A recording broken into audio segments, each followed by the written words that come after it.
FIFA world cup 2026 के semifinal और Argentina और इंग्लैंड के दरमियान सनसनीखेज मुकाबले से कबल अर्जेंटीना के खिलाफ अवामी रद्द अमल में गैर मामूली इजाफा देखने में आया है। बैनुल-अक़वामी मीडिया के मुताबिक अर्जेंटीना को टूर्नामेंट से बाहर करने के मुतालबे पर मबनी एक ऑनलाइन दरखास्त पर 7.5 मिलियन से जायद अफराद दस्तखत कर चुके हैं, जिसमें फीफा और मैच रेफरीज पर लियोनेल मेसी और अर्जेंटीना की जानिबदारी का इल्जाम लगाया गया। दूसरी जानिब इस मैच को फुटबॉल की तारीख का अहम तरीन बाब करार दिया जा रहा है, जो कि 1986 के वर्ल्ड कप में डियागो मैराडोना के मशहूर हैंड ऑफ गॉड गोल के ठीक 40 साल बाद खेला जा रहा है। इंग्लिश कप्तान हैरी केन का कहना है कि इनकी टीम इस तारीखी और जज्बाती रकाबत के दबाव में नहीं आएगी और मैदान में अर्जेंटीना जैसी मजबूत टीम का डटकर मुकाबला करेगी।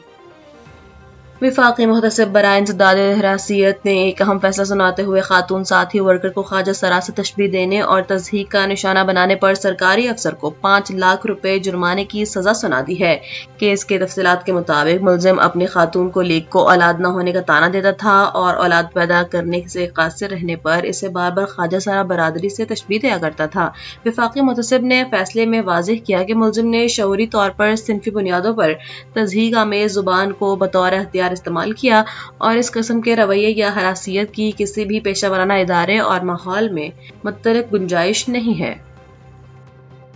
सिंध पुलिस ने तमाम अफसरान के लिए मीडिया और ऑनलाइन प्लेटफॉर्म्स पर गुफ्तगू से मुतालिक सख्त हिदायतनामा जारी कर दिया है, जिसके तहत अब आईजी सिंध की पेशगी इजाजत के बगैर कोई भी पुलिस अफसर मीडिया पर जाहिर नहीं हो सकेगा। निजी TV, radio, podcast, press conference और डिजिटल मीडिया के किसी भी अवामी फोरम पर सरकारी हैसियत में शिरकत के लिए इजाजत लेना लाजमी करार दे दिया गया है। जारी करदा अहकामात में वाज़ेह किया गया है कि इजाजत हासिल करने वाले अफसरान सिर्फ मंजूर शुदा एजेंडे तक महदूद रहेंगे, जबकि जारी तहकीकात, इंटेलिजेंस और ऑपरेशनल नौइयत के हसास मालूमात मीडिया में जाहिर करने पर मुकम्मल पाबंदी आयद कर दी गई है।